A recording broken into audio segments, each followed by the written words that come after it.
Hello and welcome. Today we are going to go over Bake Sculpt. This will allow you to take your high density poly meshes and make them lower poly while keeping their detail through displacement and normal maps. So we'll go through how to create those. We're continuing to work on our hand sculptures for our library. So I'm going to continue working on that project we started last week. If you want to watch how to 3D model it and you're new here, you can go ahead and watch the last episode where I cover that. The goal of making this low poly isn't just so that it renders more quickly, it's so that we can rig it and work with this mesh a little bit easier. So let's go ahead and jump into Cinema 4D and talk about how Bake Sculpt works. So here we are inside of Cinema 4D. I've put together some examples here, as you can see. And all of these were baked out with different settings. I also added them to these individual layers so that I can turn them on and off. You'll see next to your attributes tab is your layers tab. If you click this button here, you can add additional objects to a layer by creating it, and you can name it here. And you can turn on and off its visibility. And you can turn on and off whether if it renders or if it even shows up in your objects manager. I'm going to go ahead and just make sure this is in here. So you can see that we have different categories of how I export these out. Some of them are higher density meshes, some of them are lower density meshes, and we're going to talk about all of that. So let's go ahead and start off with opening up the command manager, and then make sure to type in Bake Sculpt. And with that open, you'll see this comes up, and let's just double click on that so that we get this in here. So these are your options you have for when you're baking out your displacement and normal maps and choosing the number of levels or how dense you want your mesh to be in the final version. These are your settings. You have 3 tabs: baking, options, and your settings here. So let's talk a little bit about what all of these are and how they work. Under baking, you can choose where you save your displacement maps and normal maps. Now, if you're wondering what a displacement and a normal map is, it's a way to take the surface of an object and display that data of how raised or lowered the surface is on an object in order to make it look like it has greater detail on it or more polygons than what it actually does have. And it uses that through different values and different colors. Displacement maps are typically black and white. Normal maps can have different colors, and it depends on the type of normal map you're using, how it exactly looks. But let's go ahead and go through here. We have format, and within the format, you can choose what type of file you would like to export these out as. I have mine as a TIFF. I exported out all of these as TIFFs because they support 32 bits per channel. You can choose your color depth. The better the color depth, the more detailed your normal and displacement maps will be able to be. You can choose a preset for how big your texture is. I'm working with 8K textures because I like to have that level of detail. You can choose something lower and it will take up less space on your computer and go a little bit quicker.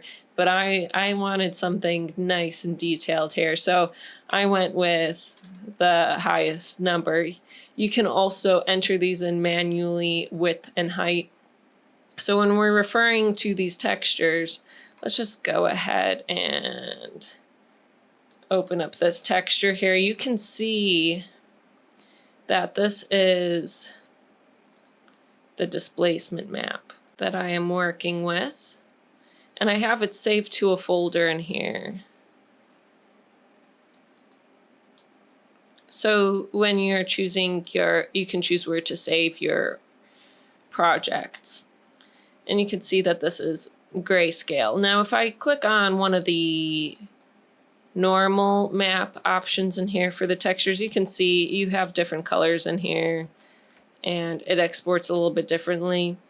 And there's different types of normal maps as well. This is a little bit of the setup of how you would plug in your normal maps into the surface so that they appear in your render. We'll go more in depth into that, so don't worry too much about it right now. I'm just giving a rough overview at the beginning because this is a complex topic, and I think it will help it sink in a little bit more if I explain it first before we go through all the steps. We have these options here of you can create a single file or you can create a copy. So I chose create result copy and I have this checked on. So then this will create a copy from the original sculpt that is separate. So we'll have our baked down version of the sculpt and we'll also have the original, which I like because then you can always go back, make changes, change your mind about how you want to export these out. So I suggest making a copy, and that's what I have. You'll see we have this option preview. If I select preview, it will do some calculations and it will give you a preview of your mesh using whatever UV data you have. We'll talk a little bit more about what UVs are in a moment. And over here in our options, you can choose what you'd like to export out. You can export a displacement map. You can export out a normal map. You can export out ambient occlusion if you'd like. Ambient occlusion simulates more realistic lighting and simulates shadows in the crevices of your model. But if you have realistic lighting that you're already doing, it's not really necessary. And we also have optimal mapping. Now, this is what these categories are. You'll see that this 3D chart that I've created, we have cubic UV. I'm going to turn off the sky from being visible because it is blocking my signs. Okay, so we have cubic UV. That's the first option. This is an automated way for Cinema 4D to calculate your UVs. You have angle UV and you have manual UV. So manual UV is we are doing the UVs manually ourselves. And I had actually manually created my own UVs for these hands here. These ones were automatically calculated. These 2 rows were automatically calculated by Cinema 4D. I think in this case, for the complexity of a hand, it makes sense to just do the UVs manually because they'll come out cleaner, and we'll talk a little bit about the errors you can run into if you aren't using manual UV. That's why I'm showing these as options. So let's take a look at the cubic UV. And I'll click on this up here. You'll see UV edit. It's right next to sculpt. Let's take a look at our different UV options for these because I already exported them out. We have cubic, angle, and when you select off, it'll use whatever UVs that object already has or you've manually made yourself, like in my case. So let's take a look at those. I'm clicking UV edit. And now that we've done that, you'll see a preview of the UVs of whatever object we have selected. Now, UVs are a 2D representation of the polygons on your mesh so that you can show the textures over those polygons and where they're going. And then that will be representing in 2D how the texture will be mapped over the 3D object. So you can see this kind of looks like the hand here that we had 3D modeled in the last episode, this sculpt. And the UVs will be created from the lowest subdivision level from your sculpt. We talked a little bit about sculpting levels in the past and we used them in the last episode. So this is the lower poly version being shown in the UVs. You can see that this is the top of the hand, this is the bottom of the hand, in between the fingers, they separate it out individually. You'll see that cubic UV makes a lot more islands. Each one of these that are separated from the other parts of the mesh are called islands. And islands aren't bad in of themselves, but wherever there's a seam in your mesh, you can sometimes see that in the end result. So we're going to talk a little bit about that, how to troubleshoot that. And I find the best way to troubleshoot it is just by manually creating your UVs so that you have seams in areas that people will not notice as much. But let's go ahead and take a look at angle UV. So I'm going to select this mesh and you'll see this is how this was calculated, the angle UV. And there's a few issues with both the angle UV and the cubic UV that were automatically calculated. I'll click on cubic again. You can see that cubic has more islands than angle. Another important thing to recognize is that we have an error showing up in the angle option. You'll notice that we have polygons overlapping other polygons right over here. This guy is overlapping the other one. This is a problem, and I'll show you what kind of error that results in just a moment. You don't want to have polygons overlapping other polygons. These automated systems are not perfect. Most of the time you can get away with them if you aren't working on something super complex, but something complex like a hand, you're going to want to wrap that manually. Okay, so now you can see that error there. For this hand, this last one, and I'll show you how to do this step by step and what I did. But I UV wrapped this myself. I wanted to have as few islands as possible, so I tried to have as few seams as possible as well and place the seams in between the fingers where people won't see. I also tried to place the seams underneath the hand or on the sides so that it isn't affecting the finer detail, like in the nails or on the top of the thumb when we export out the displacement and normal maps, and that helps it just look a lot cleaner. When there's a lot of detail in an area where there's a seam, you're more likely to see that seam. If it's already a pretty smooth area, you won't notice it as much. So that's something to keep in mind. That was what I was thinking of when I had done this, and I also tried to keep the polygons stretched out as little as possible and create them as accurate to their size as I can. I did allow some to be stretched or squashed down a little bit just so that I could have fewer seams in some areas because I prioritized having fewer seams. And the areas where I did have the polygon stretched a little bit were areas that aren't as visible or don't need to hold as much data to look right. So that's something to think of when you're putting these together. UV mapping is an entire topic within itself. We could probably spend a year on it, but we're just roughly going over it now. And stick with me. I know this is a lot of information, especially if this is your first time ever doing something like this. But it's really helpful, so I think it's an important topic to talk about even though it's challenging. So you can see that those are the three options that we discussed in our Bake Sculpt. So I'm going to go ahead and open this up again. We went through these options, how they work. You can preview your mesh. If you press bake, it'll start calculating the mesh. When you hit stop, it'll stop at halfway if you feel like it's taking too long or you want to adjust the settings or you change your mind, because this can take a couple minutes to calculate. Here we talked about displacement, normal, ambient occlusion, the different types of mapping we have. We can see those represented here. Include top levels. When you have this selected, it'll really show all the little tiny fine details within your sculpt. If you turn that off, it'll look a little bit less handmade or sculpted. It won't have those really, really fine small details. I have include top levels on. Here is a really important part. Your source object, your high-res mesh, and your target object, your low-res mesh. So this is referring to the levels in your original mesh.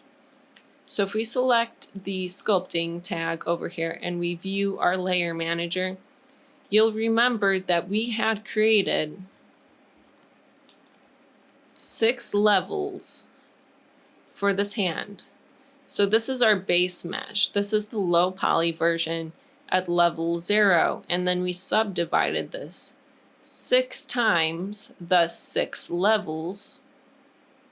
And each level had more information and more detail on it till we got up to level 6. And you can see how dense that mesh is. But if I turn this to garage shading, you can see we have the details of the fingers and the nails on here. It's very, very detailed once we get all the way up to the highest level of the mesh. As I increase this. So when you are selecting your highest level, this is the amount of detail that will show in your displacement or normal map. And when you choose the lowest level, you're choosing what is the base mesh that this will be on. So you can see that I actually chose level 1 because I thought that that would be good for rigging. So level 1 is 1 step above 0. So you can see we have more polygons here. And this is what I'd use to rig this. And I 3D modeled this, keeping in mind that I would rig this later so that we could bake this out and just use this topology instead of having to adjust all the polygons manually after, because I wanted to save myself a step because it's easier, and why not make things easier? So that's what I had done. Something important to keep in mind is that it is good to export out the displacement map and the normal map separately. So you can see that this mesh here, I actually used a displacement map. And then this one I used a normal map. And I had created different amounts of levels for both of these. The end result I'm keeping on the lowest level. So the idea is that you can have the displacement do most of the work with shaping the sculpt, and I'll show you a little bit of that. I'm going to go ahead and click on our layers. I'm going to hide the angle and the cubic from here. I don't want to affect these, they're hidden.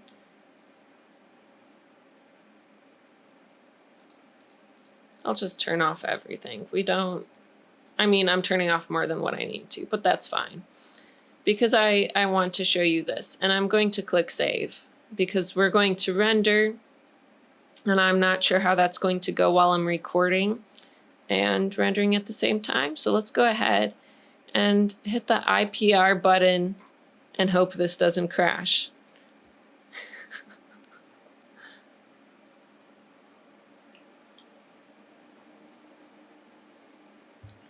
So we're calculating. Here we go.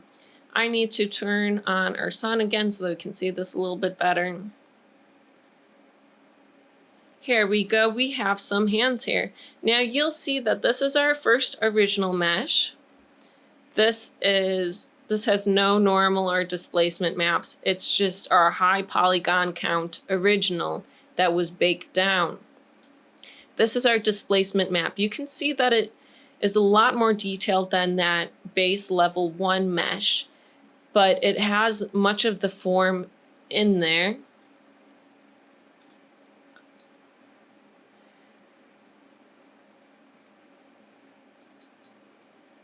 Something interesting is that if you add in a displacement tag, not a displacement tag, you add in a redshift object tag. So I right click on that hand in the object manager, go to render tags, redshift object. And then if we take a look at this, in here, our settings, and we go over to geometry, if we turn on override, Redshift will actually allow us to subdivide this further beyond this base. So you could enable tessellation. This will allow us to subdivide this further. I'm going to turn off screen space adaptive. That adapts how many times this is being subdivided based on how far away the camera is from the hand. In this case, I just want it to be consistently subdivided, regardless of how close the camera is, so I'm turning that off. If I reduce the minimum edge length, that will make this appear as a denser mesh. Maximum subdivisions. So if we subdivide this 5, and this is on level 1, if we divide this 5 more times, this will take us up to our level 6 and simulate what we had before, because on our original sculpt we had 6 levels and we exported out this one on level 1. So if we add 5 more, it'll take us up to level 6 and simulate that. If you turn on displacement, it will allow displacement to happen on the mesh using Redshift. So let's just go ahead and hit render again.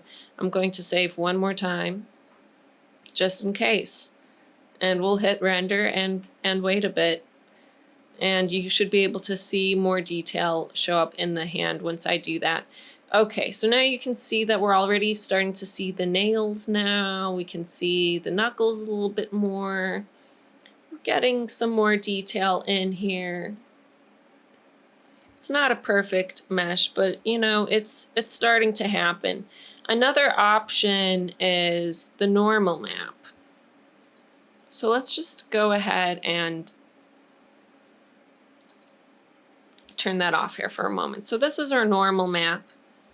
And the reason why I made this more subdivisions and exported this out individually was so that I could start this at level 3. So this is exported out at level 3. You can see it's a denser mesh.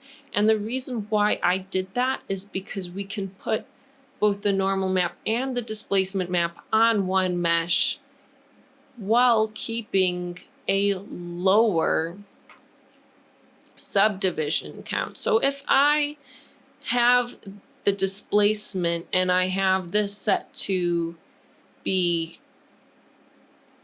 a lower number of subdivisions with the displacement, then I can use the normal map on top of that in order to simulate the finer details around the nails and any crevices in the hand, because the displacement map relies on actually deforming real geometry, so it requires real subdivisions in your mesh that are happening. And this tessellation is very calculation heavy, and whenever you subdivide something, it's something more for your computer to calculate. But it does look more realistic when you use the displacement, because it really is subdividing it and changing that geometry. So the edges, you won't see the individual polygons as much in the silhouette along the side, along the edge, when you are actually subdividing it during the render process, because this process happens during the render. You won't see it in your viewport, but you'll see it subdivided in the final render. Now the normal maps, it doesn't actually require a lot of polygons. It's a way to simulate change in surface with minimal amount of polygons. So the benefit of it is that it will work on a lower poly mesh. The con of it is that the edges won't look as clean as these. So by combining these two into one, I'll just show you how this one looks. You'll see the normal map. So I forgot to add in the normal map here. So let's just go ahead and do that now. And then I'll show you how it actually looks. And we should have a little bit more of that finer detail in there. I'll start IPR again. And this should look better with both the normal map and the displacement map added together.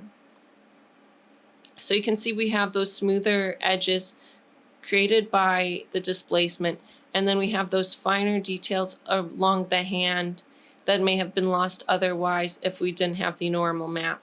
So that's the benefit of that in here, of combining the two maps at the end.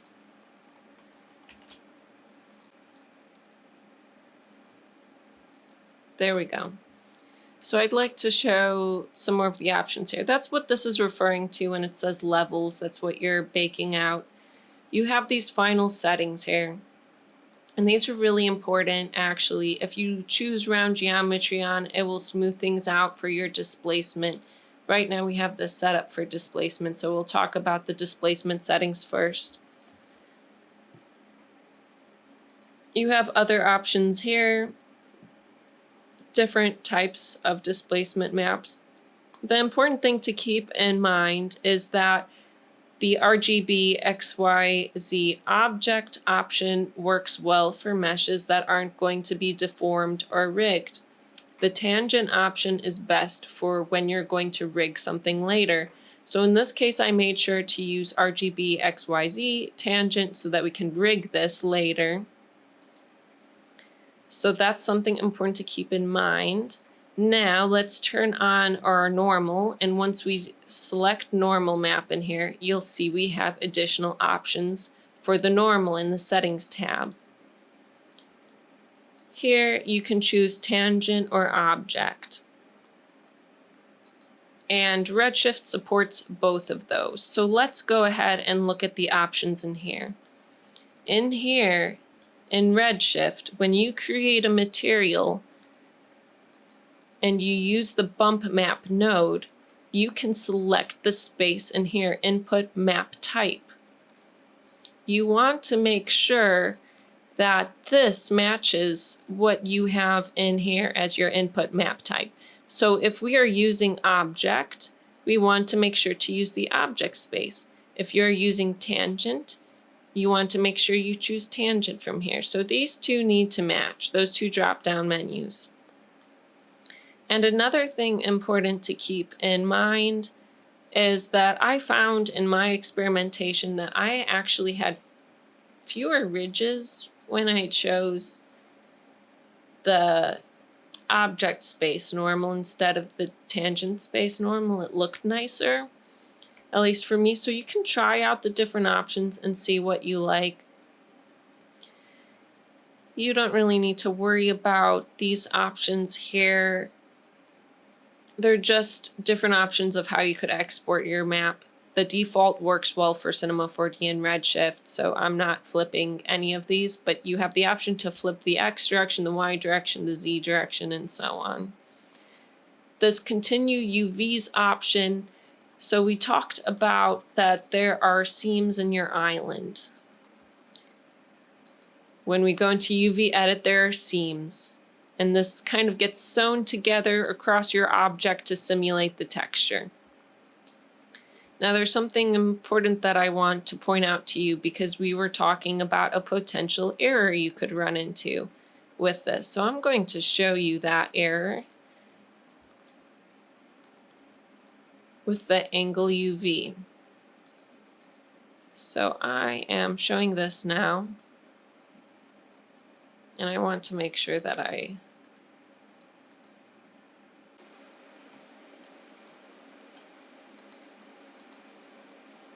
here we go. So now we have our sculpting tag selected, and we can only see the UVs in here. So we had a few errors in here. So I'm going to actually render this out so that you can see what's going on. Let's take a look at this in here. I'm going to render. There's going to be a few errors I'll point out to you.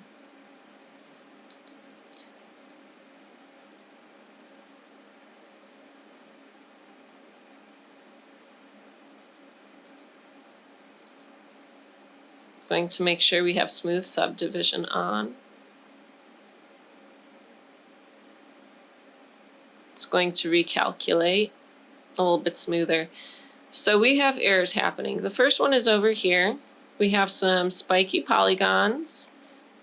This error is from this right here. We have overlapping UVs, and Cinema 4D doesn't know how to calculate that. It's becoming confused, and it's making these very spiky things here that aren't good. So we don't want that. That's the first error that is a problem. The second one is this happening in the thumb. So we actually have a seam going along the center of the thumb where the nail is. And the nail is a very detailed part of the mesh, so it's more visible here that we have a seam and we're having these weird errors. And in this case, repeating that edge along the thumb with this setting in here, let me show you.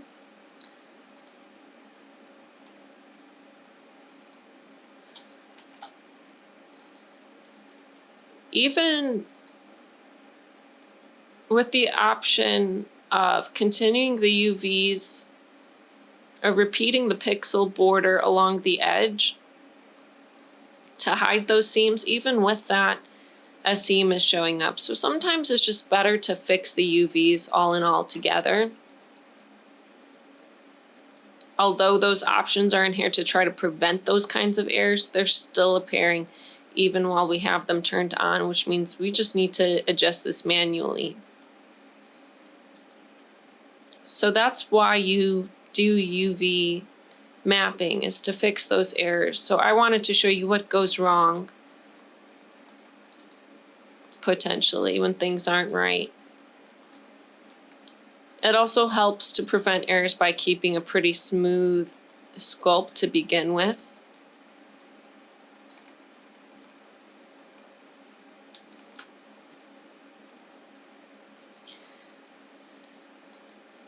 So I'm going to go ahead and hide this again.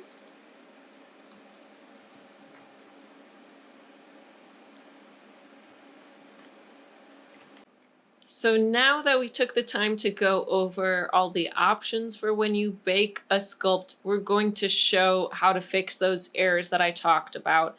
So I'm going to manually UV wrap one of these hands and show you how to fix overlapping geometry and how to move around the polygons on the UV map and export it out again so that it's nice and working inside of Redshift, so that we have a great mesh to go ahead and rig. So let's go ahead and get started.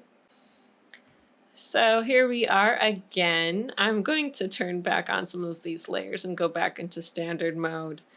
I'm just going to turn on the angle, one that we had worked on and shown as an example.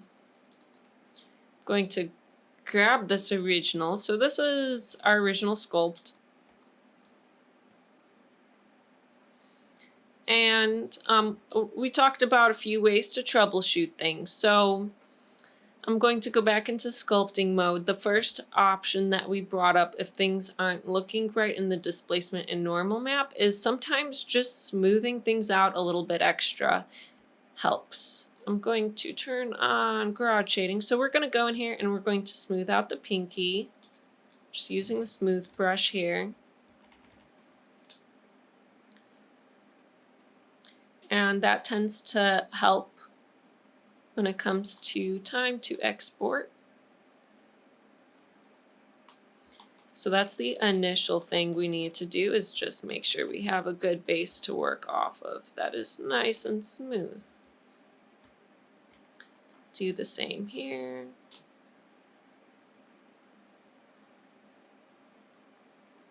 So that's looking better. I'll just do a little bit on the thumb. Do a little bit here, a little bit here.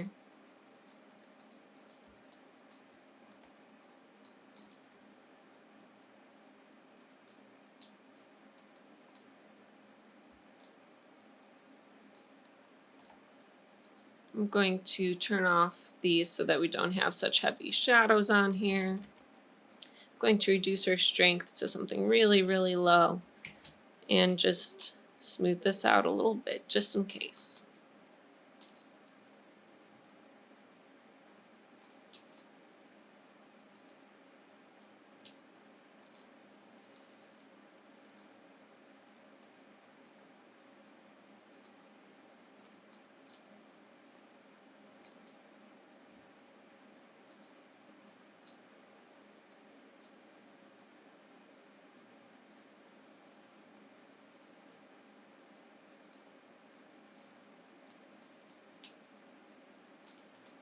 So there, we smooth this out just a little bit. We still want those finer details in the hand, and those are still here, especially on level 6. So we still get the detail back, but we smoothed it out some. So this will help it export out a little bit cleaner. So that's the first step, just smoothing things out.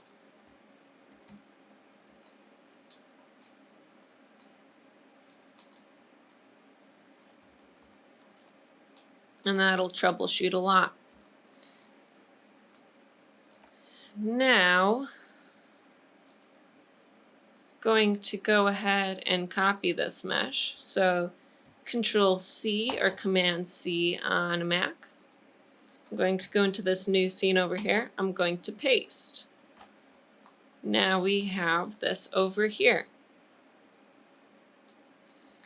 I'm going to save this as a new project. So I went ahead and saved this, named it Baking Hand Example, so that we have a starting point. I just found it easier to work on this in a separate project than that one with all the hands already in it. Let's take a look at our UV edit. So let's pretend that we had baked this out, or we can just go ahead and that we went ahead and baked this out at the angle option, and we ran into those errors with displacement and normal maps. And we had those problems, and we need to fix the UVs. So we're in UV edit mode right now, and this comes with a lot of handy tools to make adjustments. And we've already covered a lot of UV editing tools because they overlap a lot with mesh modeling tools. And here the same hotkeys work for moving, rotating, and transforming or scaling. So if you use R to rotate or E to move, same applies in here. If you're in point mode, you can select points. So we'll select this point right here. And then we can move it using E. And now the great thing about that is we fixed one error. We no longer have overlapping polygons. That's good. And the other tool we covered is Enable Snap. We can use Enable Snap in here. If I wanted to snap this point to right there and to that other point, I can, as long as if I have point settings on for snapping. So that's a pretty cool thing that we can do, is we can just move these points around. Another tool that works both in 3D here in our viewport and in the texture UV editor is fill selection, or UF. So if I go into polygon mode now and I use UF, I can select an island of polygons. Now you may remember that we were having that issue along that seam of that thumb. So we actually need these two parts of this mesh to match up so that we no longer have that weird seam down the middle of the thumb's nail. So what we need to do is use the R hotkey in order to rotate this around and connect these two together, these two islands. So we'll select R, and then I'll click and drag, and we'll rotate this around. If it goes too far, that's okay. And then we'll use E, and we'll move this back in here.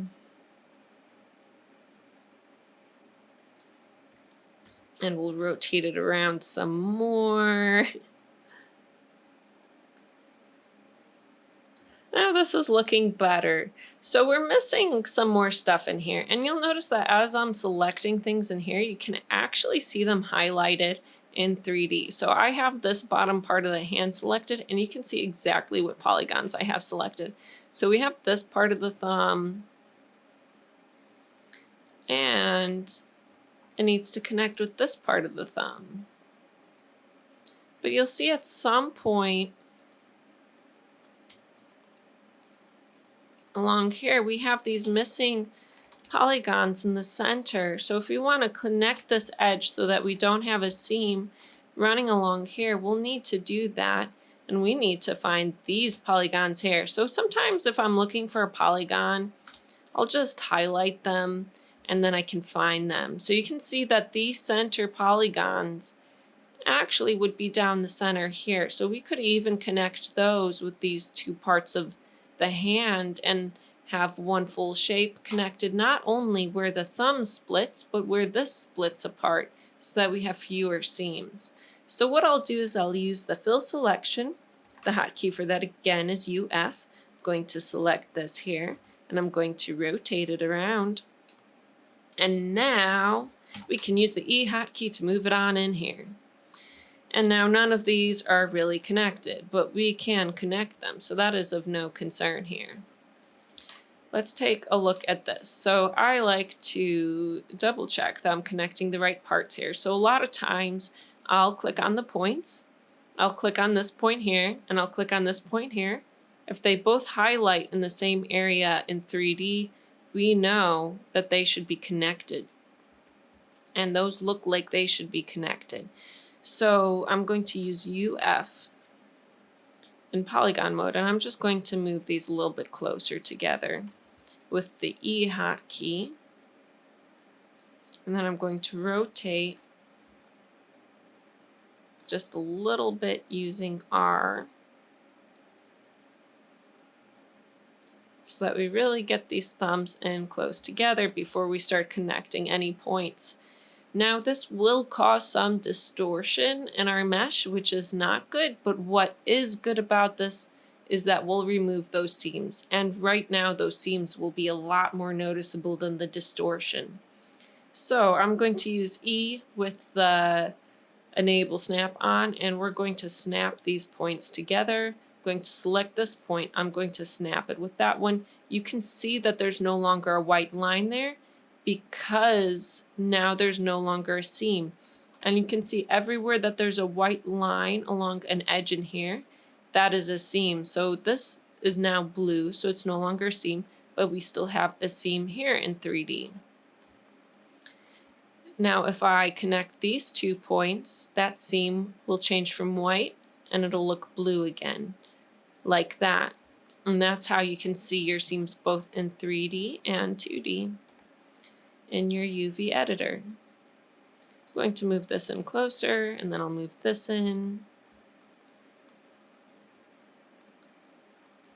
And it won't get rid of the seam if you're putting 2 of the wrong polygons together. So that's actually kind of helpful, that if you do something wrong, Cinema 4D will signify it to you with color. We're connecting those. So you can see that seam is gone, and this looks much better. Now we have the next thing we need to do. We need to start thinking about how we're going to connect this polygon island in here. So I'm going to use UF again and just make sure I have this selected, R, and I'm going to rotate it a little bit and just position this back. And then I actually, just to make this easier, I'm going to select these points. And we can use the same selection tools as what we used while 3D modeling within the UV editor. So I'm going to select these points here. I'm going to select these. I'm holding down Shift. Once I have these done, I can go ahead and move these. I'm going to hit R to rotate, and we're just going to rotate this up just a little bit so that we have a little bit more real estate here to work with when it comes to this guy. And then we can move this guy in here. So let's start connecting these. I'm going to grab the point mode tool and I'm just going to drag this over here. Connect. Connect. That's a good sign. It turned blue. That means we no longer have a seam there and we connected the correct parts together. It can be easy to accidentally select the wrong polygons and to connect the wrong things.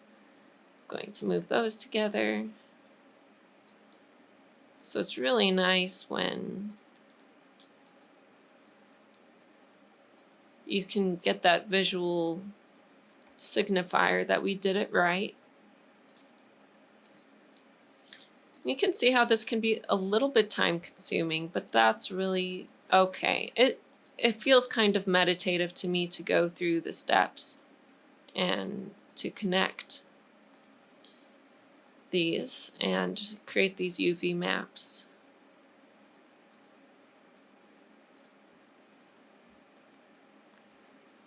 So there we go. That's pretty good. Now we have 3 parts that are now connected as one. So that's a good start. Now we still have more islands than we should, so we still have some work ahead for us. Let's take a look at what we have. These little lone polygons are not good. We don't really want lone polygons in here. So let's see where this polygon's supposed to be. It's supposed to be connected to this finger. So this lone polygon up here should be connected to this polygon here.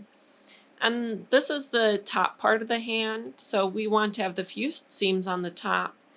The bottom part of the hand won't be seen as much, so I'm actually going to connect this to the top rather than to the bottom on this side. So I'm just going to use the E hotkey to move this on over. And now it's really hard to tell which point lines up with this one, so we're going to select this point here. We see that highlights here. Now we need to find the one that matches with this one. So we'll click on this one and see what highlights. Orange. So this one highlights orange. And this one highlights orange in the same area.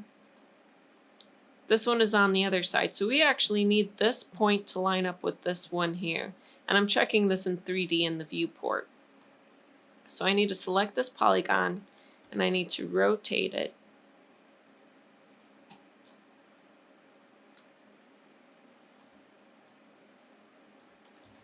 And then I'm going to move this guy over here. I'm going to select this point. And we're going to put these together. So it's kind of like doing a jigsaw puzzle.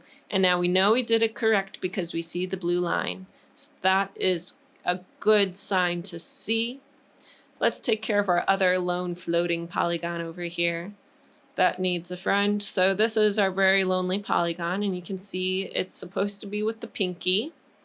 So we're going to need to move this over to the pinky. So I'm using the E hotkey and I'm moving this on over. We're going to zoom in here and do the same process as before and find out what point needs to be connected with what point. So it seems like those two match. This one's on the other side, so this needs to be rotated. We're going to rotate this around, and then we'll put this here. We need to connect this with this. So we'll use the E hotkey, click, drag, and snap that over. Click, drag, snap that over. We have the good blue line show up, which is great. I'm going to save our work because we've done a decent amount at this point.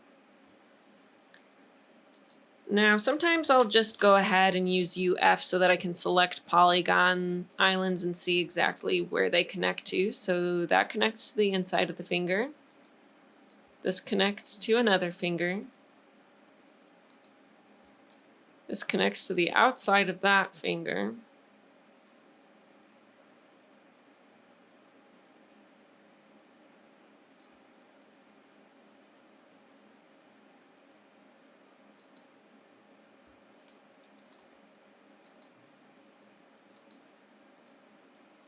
In many cases, just so that we get more detail on the fingernail, I don't like there to be a seam right here at that edge. You see where that white line is right up there at the top of the finger? I like that to be a blue line because that means that there is no seam. So you can see that this finger here, I'd prefer if this was connected here. So we're going to do the same process as before. I'm going to see where that point is and where this point is. So these two need to match up.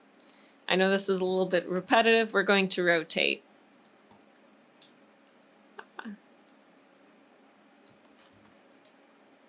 So now I have this guy in here, and I'm going to grab this point, and we're going to move it and snap it on over.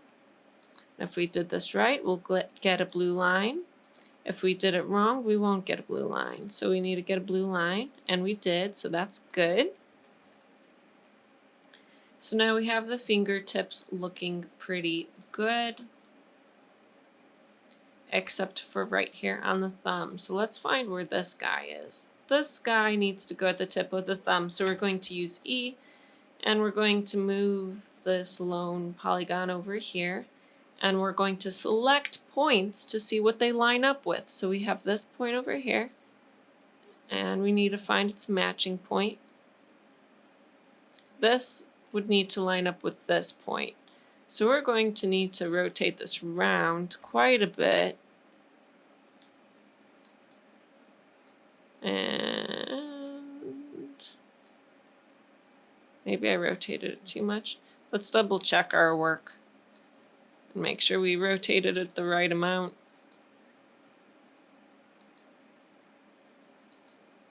Nope, we need to rotate it more.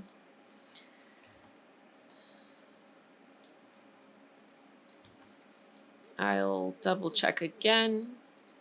Select this point, select this point. They're both highlighting orange in the same place, so that is a good sign. That means that we can bring these together and create a seam.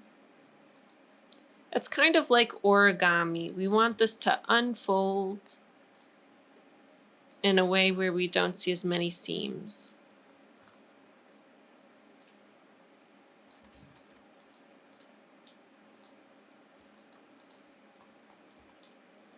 There we go. That's looking nice. We're having fewer and fewer seams, fewer and fewer islands.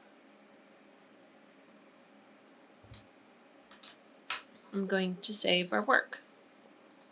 It's good to save frequently. This is a good start here.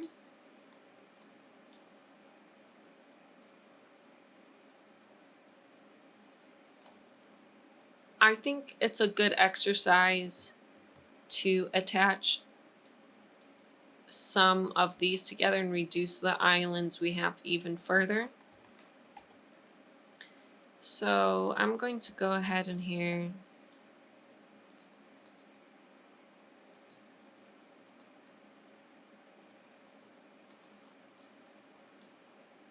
I'm going to select these two polygons. So we could see this one's supposed to connect with that one. So now I can use UF and I can use E and move these together. Let's take a look here. We have this polygon and this polygon. So now we need to use UF, use E, and connect these together. And now we have these two, this one and this one. So I'll use UF once again, use E, and I'll put these in close position to one another. And then it'll be easy to attach those. Let's connect these and have even fewer islands, and then we'll move these into place afterwards.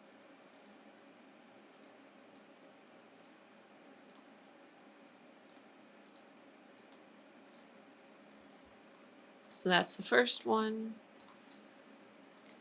This is the second one.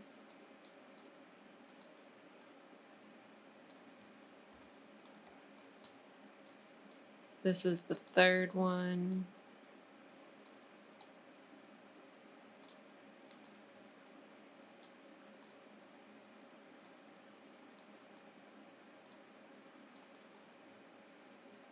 So we've reduced some islands just in doing that action there. That's good.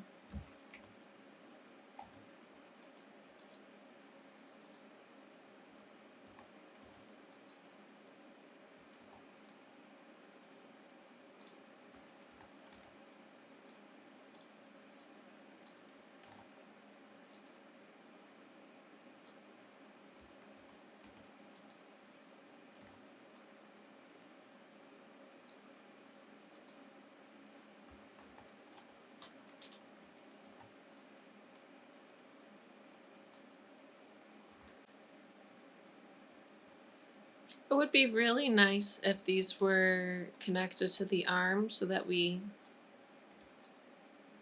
have one less seam here. So I'm going to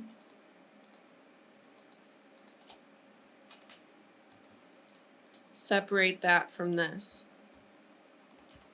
and find out how these connect. So these two polygons would connect. I'm going to use UF for fill selection so that I can move this over here with the E hotkey. I'll use fill selection again, UF, and then I'll click E and I'll move this on over here. So this is all good. Now we need to start connecting the points. So this one connects here, this one to this one, and we'll go along the entire length.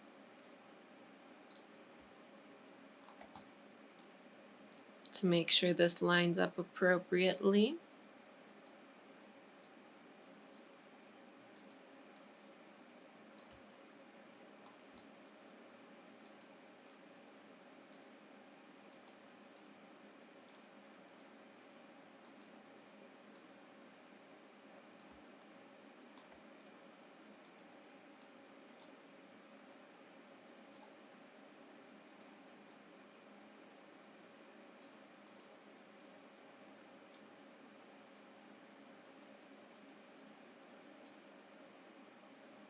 So those aren't correct. So we need to figure out. So did you see what I did there? I connected these two and that was incorrect because we still have a white line there. So that's not good. I'm going to hit undo and we're going to put these points back because we need to figure out where they line up. And they clearly don't line up there. I'm just going to move them over for right now. I'll move these over. And I'll move these over.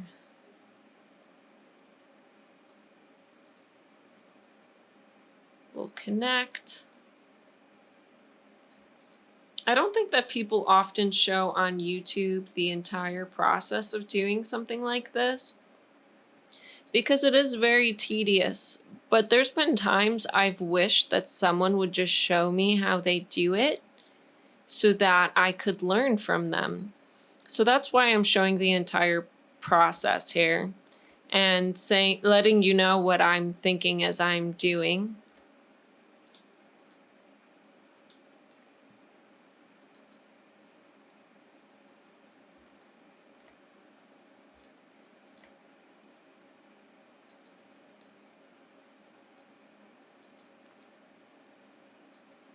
Because I actually had to teach myself quite a bit of 3D just from reading the manual. That's what I do, is I read the manual, but it's a lot easier to learn by just watching someone else do it and having them explain their process. So I hope this makes your life easier. Because I think a lot of times artists are visual learners, so it's very hard when we don't have a visual resource to learn something. And this is art. I mean, it's very visual what we're doing here. So it is hard to learn it in another fashion, like reading a manual, as I most of the time do.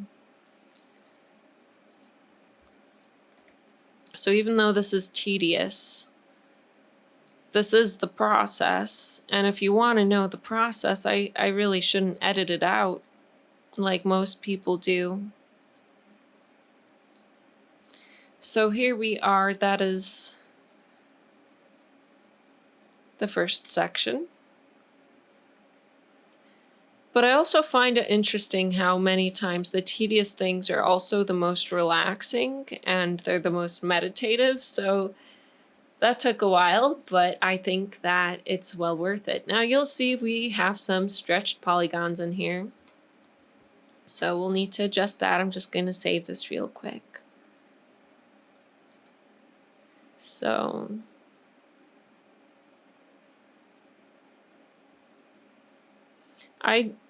within the UV manager, I just pressed the relax UV and you can select different types, see how they look. I'm going to hit undo now. And let's just try the other one and see what it looks like. So you can see that this is a little bit more of a relaxed UV. It's less stretched. It's a little bit more even. It gave us this error of the thumb overlapping again. That's a kind of hard shape to unwrap right here around the thumb because it's so complex. I'm just going to move this point over here. I know it's a little bit stretched, but I'd rather like to have stretched polygons than overlapping ones. And the area in which this is stretched is not as noticeable. So we're just going to accept that there as is. Now the next thing that I'm going to do is I'm going to select this using fill selection. The hotkey for that is UF. Once again, you should have that memorized by the end of this if you didn't already. And we're going to rotate that using R, move this with E, and select some more of these polygon islands. And just arrange these so that they are nice and neat.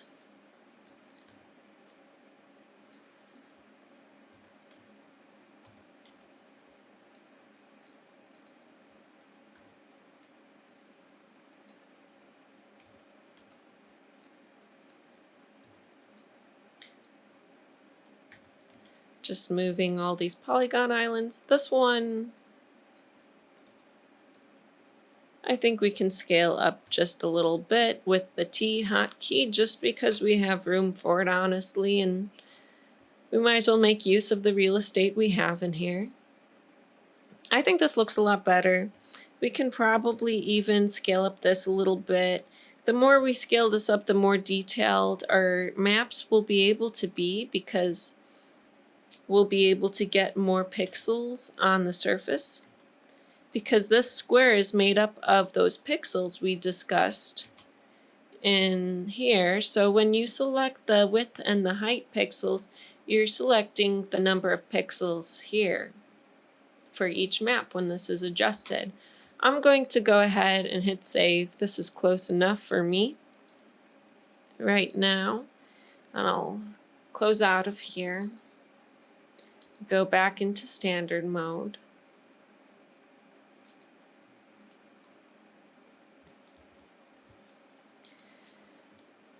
We'll go back into here. We can see our original mesh. Now we need to start making our displacement and normal maps. So let's do that. We've done the hardest part already, so if you're still sticking with me and doing this tutorial, you should be proud of yourself. You made it through some more technical, maybe not so exciting jargon. So you should feel proud, and let's go ahead and move on.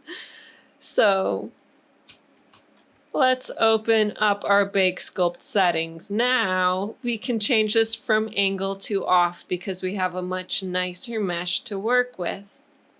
Let's do our displacement map first. I'll include the top levels. For baking, I'm going to use this highest pixel option, 32 bits per channel, so that we get some more detail in here. I don't mind having a pixel border of 5. I think that'll help hide some seams, which will be nice. So this is all looking okay. Let's check on our settings. We are using RGB XYZ tangent so that we can rig this and deform this mesh later. It's okay if the geometry is rounded. And we're going to click preview. When we click preview, you'll see the shape of our new UV. So that's a preview of what we're going to make. And then we are going to hit the bake button and we'll end up with a copy.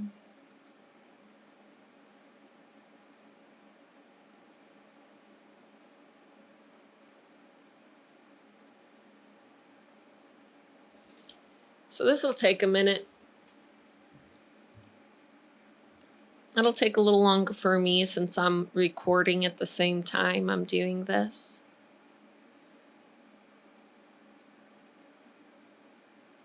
That's okay though, as long as if nothing crashes, I'm happy. Okay, so there we go. And it looks like it's done, but it's not until you see that copy appear. So we have this copy up here. And we can rename this original UV adjusted, since we did adjust the UV. So this is our original. And this one, it made a copy. And this is our UV adjusted with displacement. Now let's go ahead and move this on over here.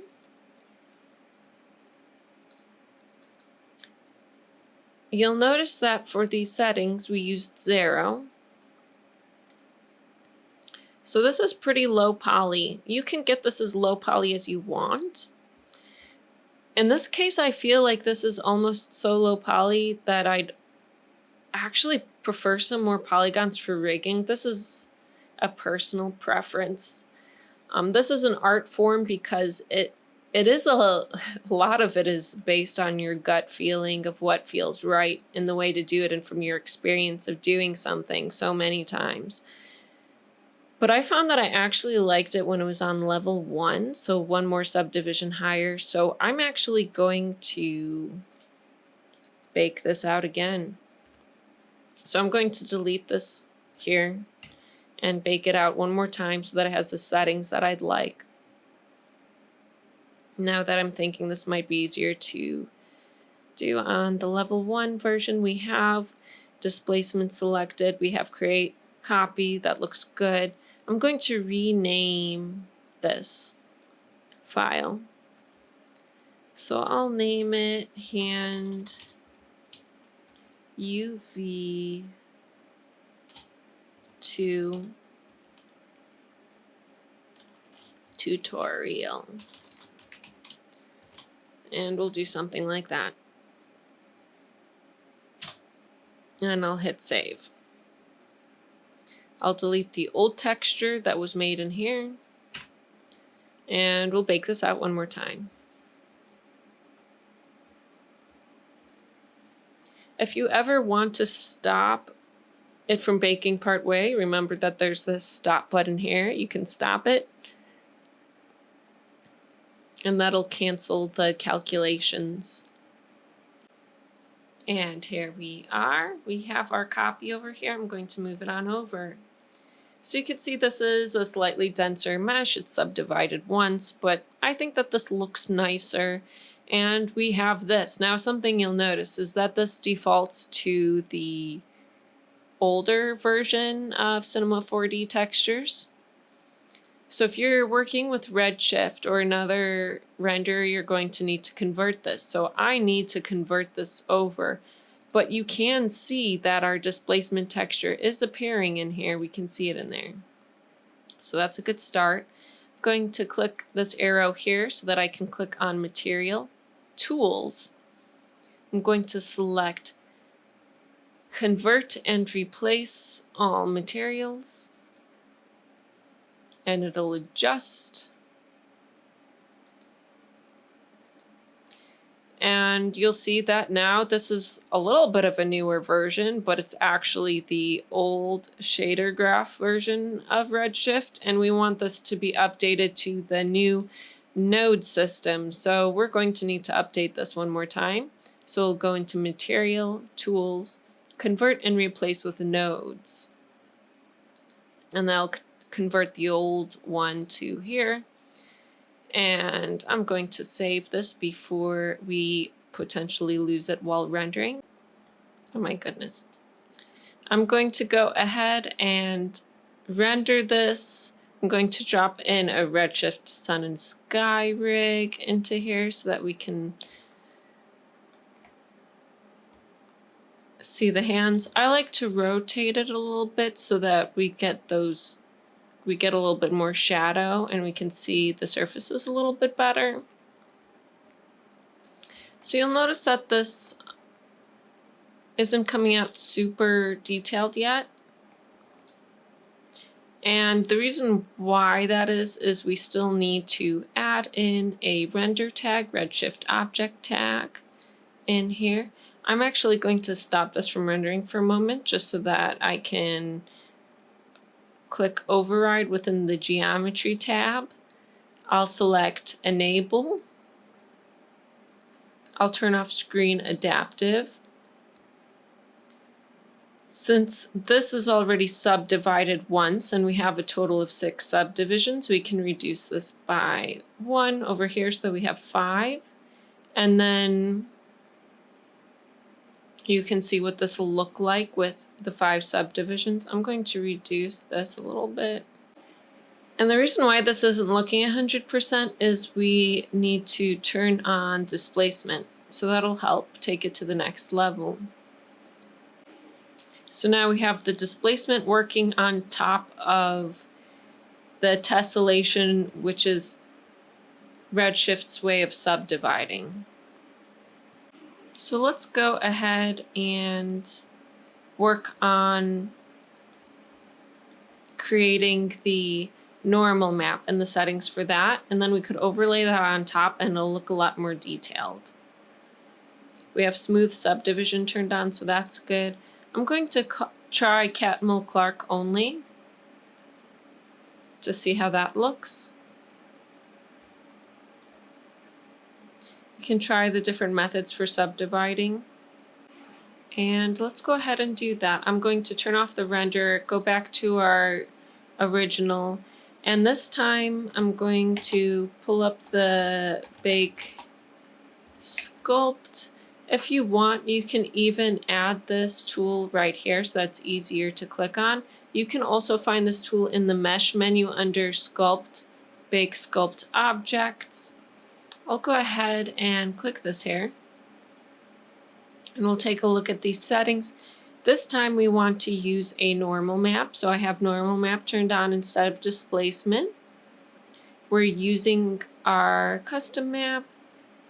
We want this to be on level 3. Last time it was on level 1, so level 3 for the normal map. In our settings, we can choose to continue UVs.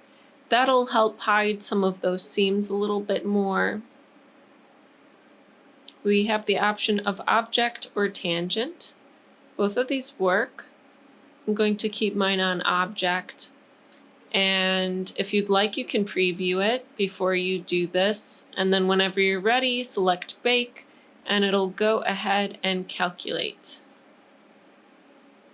When it's done, another copy will appear up here. So this is our new material that we had created. And if we open it, we can once again see that we have the normal map in here. And all of this is legacy, so we're going to need to update it. The way to update our materials is the same way as before. I'll go into Material, Tools, Convert and Replace All Materials. And then I'll go back in here, Material, Tools, Convert and Replace All Materials with Node. So we need to convert it twice to get it to the newest version. Now that we've done that, I can go ahead and click on this in here. And you'll notice that although we did all that, our map isn't showing up, but that's not to worry.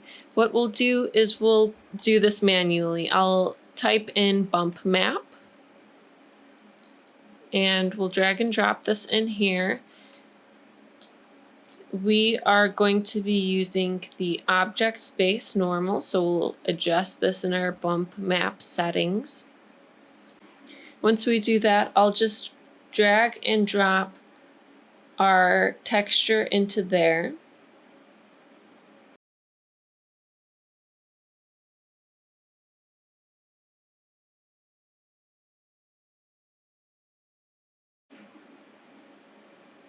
So this is what I had named it. So I'll drag and drop this in here. This should be the one we need.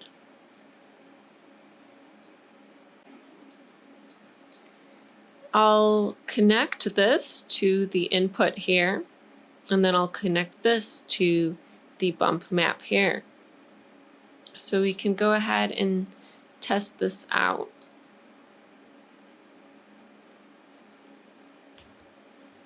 I'll move this over.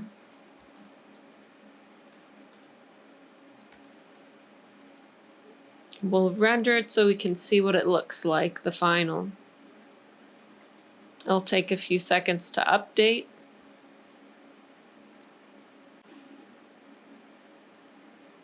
So you can see those extra details on here, and they look really nice. So now we're going to combine these two together. We want our base mesh to be this one here. So I'm going to hold down Control and drag this over, holding that arrow so that we make a copy. I'm going to rename this one normal and this one displacement and normal. So we have both of those. I'm going to duplicate the displacement map so that I can name this displacement and normal map.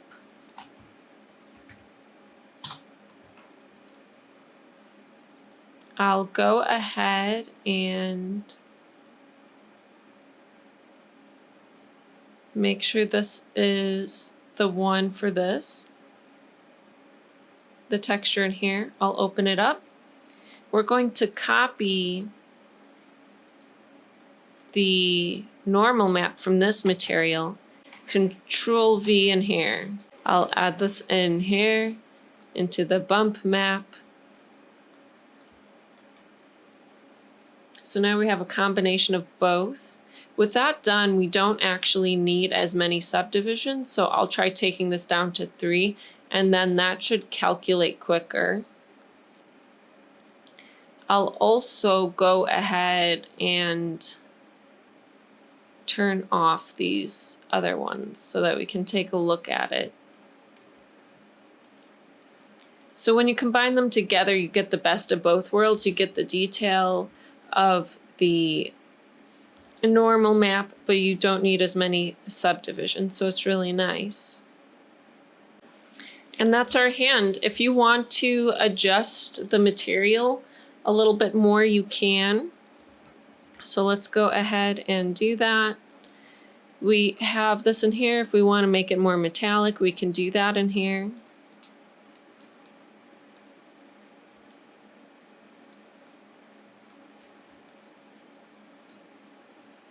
We can adjust the material.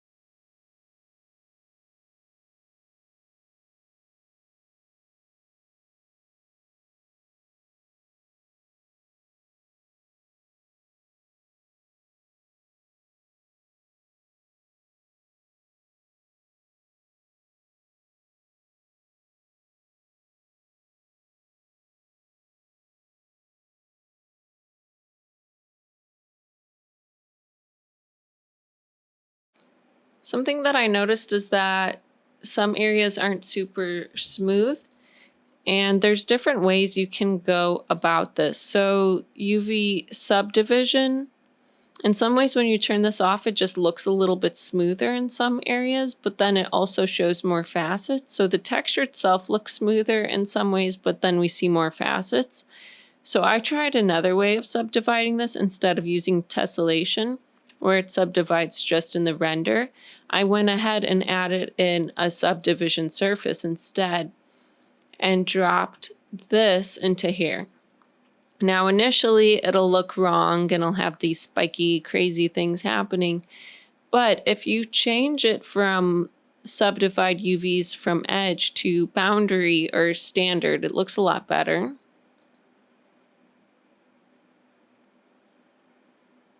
And actually looks pretty smooth with standard. I'm going to go ahead and make some adjustments to the lighting real quick. I'm going to rotate this around. And then I'll drop in an area light. I'm going to reduce the intensity and rotate the area light.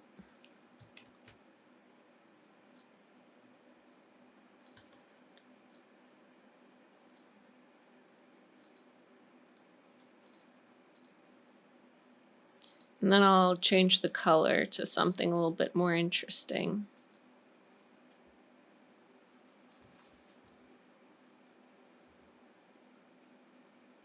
And I think that's a pretty cool look. It's fun to try out different options of what could be done and see what they look like when it comes to lighting. That was just another option I wanted to show you for subdividing, so I hope you find that helpful. And next step would be to rig this, so we'll go through that next time, and I hope you'll join me for that. I hope you really enjoyed this, and I can't wait until I see you next time here on Ambient 3D Animations. If you'd like to help support my channel, you can do so by buying me a coffee on Ko-fi. I'll leave a QR code to this at the end. There's also a link in the description below. And thank you so much for taking the time to 3D model with me. It's so much fun doing this, and I really enjoy feeling a part of the community in this way of all the incredible artists that are out there. Yeah, so thank you, and I'll see you here next time.